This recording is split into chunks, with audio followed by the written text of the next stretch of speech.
Bismillahirrahmanirrahim. Assalamualaikum warahmatullahi wabarakatuh. Perkenalkan, nama saya Siti Nur Hamidah dengan nomor NPM 101205112, kelas F1. Di sini saya akan menyampaikan materi manajemen keuangan, yaitu tentang capital budgeting. Ingin buat proyek atau investasi dengan dana besar? Susun capital budgeting dulu yuk. Sebelum itu, kita harus tahu dulu apa itu capital budgeting, bagaimana capital budgeting sesuai standar, bagaimana contoh capital budgeting perusahaan. Simak pembahasan berikut ini sampai selesai. Apa itu capital budgeting? Capital budgeting adalah sebuah proses evaluasi bisnis guna menilai layak atau tidaknya sebuah proyek atau rencana besar perusahaan dilaksanakan. Sementara itu, pengertian capital budgeting dalam manajemen keuangan adalah proses menganalisa input atau output sebuah proyek dari segi finansial guna memastikan proyek tersebut mencapai profit diharapkan.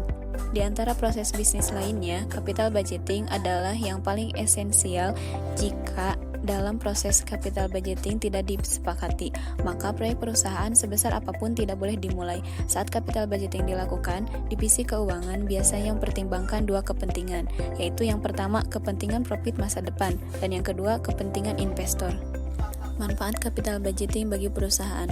Capital budgeting punya banyak manfaat bagi perusahaan, terutama perusahaan penerima pendanaan dari investor. Adapun manfaat capital budgeting adalah sebagai berikut. Yang pertama, menunjukkan faktor resiko proyek atau investasi.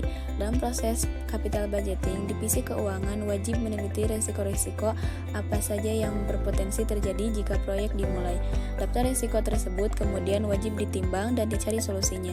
Jika ternyata risikonya terlalu besar, maka pihak penanggung jawab proyek wajib mengajukan rencana solusi sebelum proyeknya disetujui. Yang kedua, menentukan jenis proyek yang dapat dilakukan. Manfaat kedua, capital budgeting adalah memberikan alternatif proyek lebih minim risiko atau menguntungkan bagi perusahaan. Siapapun dapat mengajukan rencana proyek guna melewati proses capital budgeting. Akan tetapi, perusahaan berhak menentukan rencana mana yang lebih baik didanai.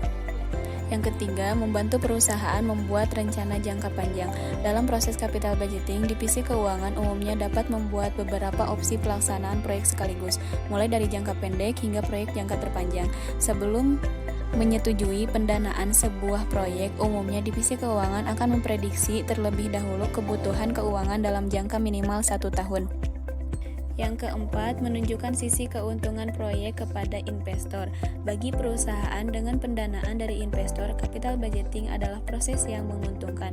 Selain bukti profesionalitas perusahaan, capital budgeting juga dapat menunjukkan sisi profitabilitas sebuah proyek berdasarkan data terpercaya. Yang terakhir, menghindarkan proyek dari oknum. Tidak dapat dipungkiri, proyek perusahaan adalah salah satu kegiatan rawan write-off oleh oknum tidak bertanggung jawab. Dengan adanya capital budgeting, Anda dapat menghindarkan potensi pelanggaran oleh para penanggung jawab proyek di perusahaan, sehingga dana perusahaan dapat dimanfaatkan dengan seefektif dan seefisien mungkin tanpa adanya tindakan korupsi. Macam-macam metode capital budgeting. Yang pertama, net present value atau NPV. Yang kedua, internal rate of return atau IRR. Yang ketiga, average rate of return atau ARR. Yang keempat, payback period atau PP atau PBP. Net present value atau NPV adalah net present value atau NPV. Dalam metode ini, budget proyek akan dihitung berdasarkan potensi perkembangan nilainya di masa depan. Perhitungan metode NPV hanya dapat diterima jika proyeknya memiliki nilai di atas Rp0. Agar lebih paham, berikut ini contoh capital budgeting menggunakan metode net present value. Di metode NPV, contoh kasus capital budgeting adalah sebagai berikut. PT Sinar Jaya berniat memberikan pendanaan sebesar 2 miliar di salah satu proyek perusahaannya, yaitu proyek A atau proyek B. Proyek A menghasilkan cash flow sebesar 100 juta per tahun selama 20 tahun dengan diskon rate 10%, sedangkan proyek B menghasilkan cash flow 90 juta selama 30 tahun dengan diskon rate 10%. Berdasarkan perhitungan NPV, maka NPV proyek A sama dengan 100 juta kali 20 tahun dikurangi 10%. 100 juta kali 20 tahun. 2 miliar dikurangi 200 juta. sama dengan 1.800.000.000. NPV proyek B sama dengan 90 juta kali 30 tahun dikurangi 10%. 90 juta kali 30 tahun sama dengan 2.700.000.000 dikurangi 270 juta sama dengan 2,43 miliar. Dengan demikian, maka proyek yang lebih berhak mendapat pendanaan adalah proyek B karena NPV-nya lebih besar. Yang kedua yaitu Internal Rate of Return atau IRR. Metode capital budgeting berikutnya adalah Internal Rate of Return atau IRR. Metode IRR capital budgeting adalah metode yang mempertimbangkan waktu. Selain perhitungan nilai future value atau EV uang, berbagai ahli menyebutkan bahwa metode IRR jauh lebih efektif dan akurat dibandingkan NPV.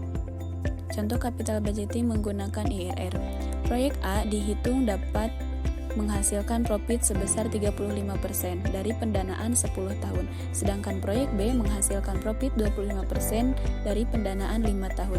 Baik proyek A dan B mendapat pendanaan sebesar 100 juta, maka nilai IRR masing-masing adalah sebagai berikut.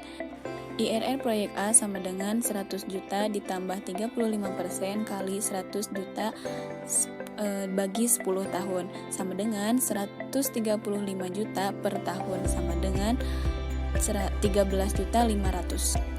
IRR proyek B sama dengan 100 juta ditambah 25% kali 100 juta dibagi 5 tahun sama dengan 125 juta dibagi 5 tahun sama dengan 25 juta.